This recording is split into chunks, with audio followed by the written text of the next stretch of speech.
Algo curioso que se ve en la bibliografía es que dicen que las matemáticas financieras son el estudio de las tasas de interés.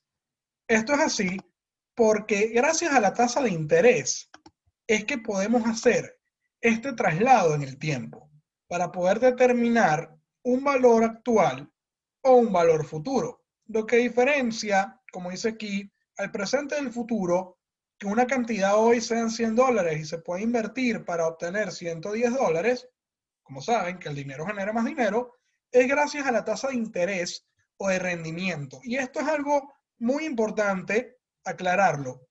En la bibliografía se habla indistintamente de tasa de interés o de tasa de rendimiento. Es importante que sepan que son conceptos iguales, pero depende de la perspectiva y depende del agente económico. Porque si tú eres deudor, tú pediste prestado y debes dinero, tienes que pagar una tasa de interés pactada. Pero si tú eres inversionista, si tú eres alguien, una institución que prestó dinero, un banco o una persona que le cedió recursos a un amigo o a un emprendedor, tú tienes derecho de reclamar o de exigir una tasa de rendimiento que termina siendo esta misma tasa de interés. Entonces, el deudor tiene una deuda pendiente, tiene un pasivo. En cambio, un inversionista tiene un activo. Eso es lo que diferencia, por lo menos en cuanto a percepción, lo que es esta tasa. Y este plus es el costo, escuchen bien, es el costo por el uso del dinero. ¿De acuerdo? Es importante este término porque la tasa de interés representa, a ver, es como un alquiler, es como el pago del canon de arrendamiento, por poner otro término. El hecho de que una persona o una empresa tenga recursos hoy a cuesta de que alguien más se dio su dinero, implica el pago de un adicional, que termina siendo un porcentaje o una parte del total prestado. Yo sé que esto puede ser algo muy redundante para muchos, pero no está de más decirlo. Esta tasa de interés es lo pactado o lo establecido entre 100, termina siendo una parte del total prestado. ¿Me explico? Entonces, se dice que esta tasa de interés representa el costo de oportunidad, perdón, de una inversión para quienes invierten sus recursos en ella, así como el riesgo asociado. Claro, el costo de oportunidad para la persona que pidió prestado es que, claro, va a tener que pagarlo y es el costo por utilizar el dinero ajeno. Entonces, claro, ¿por qué se asocia a la tasa de interés con el riesgo? Debido a que se tiene que hablar de un adicional por el simple hecho de que ese dinero que tenía la persona ya no lo va a utilizar para fines propios, sino que se lo cedió a alguien más para que lo utilizara y generara beneficios. Entonces, claro, el riesgo siempre va a estar latente, va a estar presente, porque se habla de un riesgo de impago y una probabilidad de que el dinero se pueda recibir o no se pueda recibir, porque va a estar en función a la inversión o a la utilización de esos recursos. Entonces, claro, formalizando lo que es el costo de oportunidad, es un concepto que se utiliza muchísimo en economía e independientemente de la carrera, ya es algo que debieron haber visto en algún curso de microeconomía o de macroeconomía. Y bueno, para los estudiantes del minor en finanzas empresariales, se los presento. Este concepto está asociado a lo que se deja de percibir, ¿de acuerdo? Por tomar una decisión. Aquí entra el tema de lo que dejé de ganar por racionalmente tomar la mejor decisión. Se habla entonces formalmente del costo de no asignar los recursos a una inversión alternativa, debido a que racionalmente el individuo o la entidad tomó la mejor decisión. Y esta es una definición que se puede aplicar en finanzas, pero realmente se puede asociar a cualquier ámbito de la cotidianidad que implique dos elementos claves, tiempo y recursos. ¿Por qué lo digo? Porque los elementos más escasos que tenemos son precisamente estos dos. Y tenemos que ser eficientes y eficaces a la hora de asignar tiempo y recursos a lo largo de nuestros planes de inversión o de consumo. Entonces, miren esto. Vamos a aplicarlo a un ejemplo financiero. Si yo invertí en una acción que genera un rendimiento del 10% anual, dejé de percibir probablemente el rendimiento de otra acción similar de otra empresa que tuvo un mejor desempeño y se obtuvo un 12% anual. Ese es el costo de oportunidad. Se puede aplicar a un ámbito cotidiano.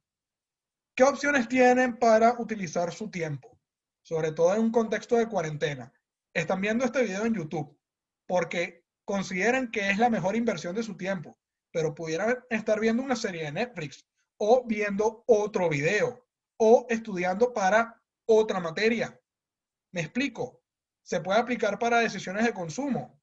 ¿Qué puedo hacer? O comprar productos de higiene o comprar productos alimenticios o un producto de entretenimiento. Me quiero comprar un Nintendo Switch, pero lo que dejo de percibir por tomar una decisión se asocia a lo que es el costo de oportunidad.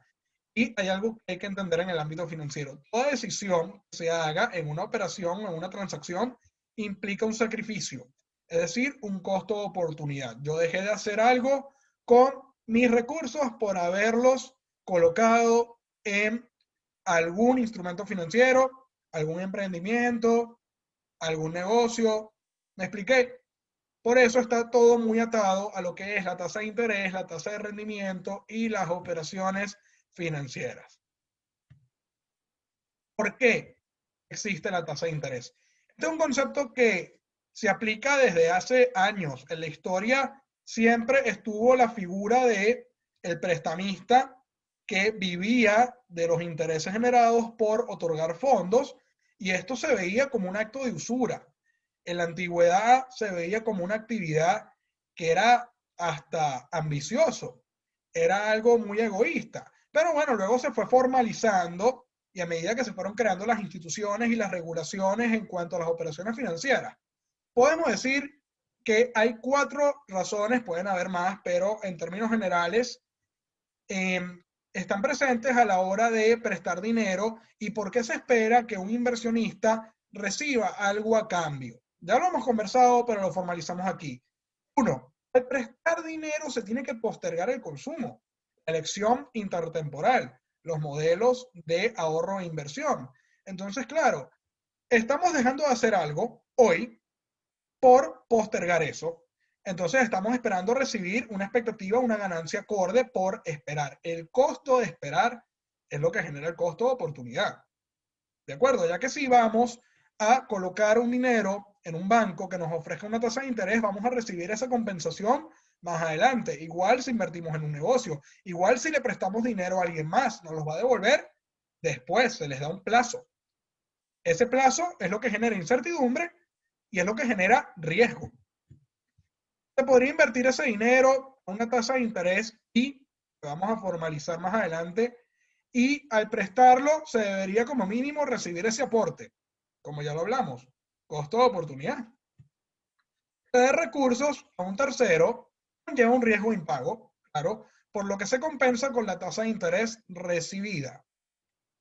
Ven que todo es un tema de tomar y toma y dame, y se espera que en una negociación sea un win-to-win. La persona recibe el dinero hoy y quien prestó va a recibir la compensación después. Y claro, sirve como medio de protección del poder de compra. Recuerden que el valor del dinero está en su capacidad de compra, de adquirir bienes y servicios.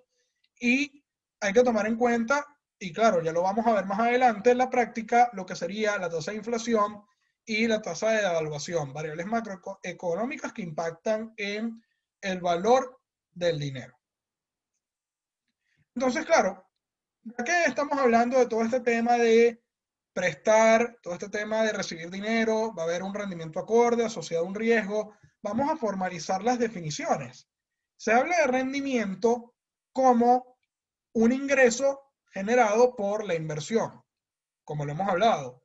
El dinero va a generar más dinero y va a estar en función a una parte del total prestado o invertido, y se expresa en términos porcentuales durante el periodo de evaluación. Entonces, claro, en términos estadísticos más técnicos se habla de la media o esperanza matemática, debido a que este rendimiento es algo que espera la persona que invirtió o prestó. Puede ocurrir que obtenga lo esperado, que obtenga más de lo esperado o menos de lo esperado. Claro, cuando se habla de préstamos e instrumentos de deuda, eso no aplica, se va a recibir a priori, o mejor dicho, se sabe a priori cuánto se va a recibir, cuál es el plazo y se va a devolver el dinero prestado. Pero cuando hablamos de inversiones, esto tiene un espectro más amplio. Entonces se tiene que hablar de riesgo, porque se habla de la probabilidad de ocurrencia, estamos hablando ya de un término estadístico, de obtener un resultado diferente al esperado. Se asocia mucho el riesgo con probabilidad de pérdida, quebrar, obtener menos dinero de lo que se invirtió. Pero esto no es así, porque el riesgo está asociado no solamente a un aspecto o una connotación negativa, sino también hay una connotación positiva porque se puede obtener más de lo esperado. El que no arriesga no gana. Entonces se habla de lo que es la desviación estándar respecto a la media. Claro, este no es un curso de estadística, pero se espera a nivel conceptual que ustedes ya entiendan, porque la gran mayoría ya debió haber visto los cursos de estadística.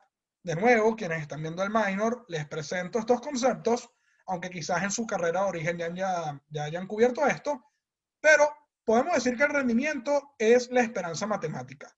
Y se puede decir, por lo menos empíricamente, y es lo que ha dejado digamos, la historia, la evidencia empírica ha demostrado que los rendimientos de los instrumentos financieros se comportan como una distribución normal y se habla de que se puede obtener un rendimiento esperado o se puede obtener más de lo esperado o menos de lo esperado en función a la desviación. Entonces, dos premisas financieras claves para entender. Uno, a mayor rendimiento, mayor riesgo. El plazo es más elevado. Hay incertidumbre y la probabilidad de impago es más alta, pero se va a compensar con un mayor rendimiento. Esto es interesante a la hora de evaluar instrumentos financieros, y algo importante es que el riesgo se puede minimizar, es decir, no inviertan solamente en un solo sector, como quien dice, no pongan todos los huevos en la misma canasta, distribúyanlos, porque gracias a la diversificación, el riesgo global de la cartera, ya lo vamos a ver cuando evaluamos portafolios, va a bajar, pero no se puede eliminar. Siempre va a haber un riesgo sistemático que está presente en el sector, en la economía y en las condiciones de la inversión. Entonces, se puede llegar a esa conclusión.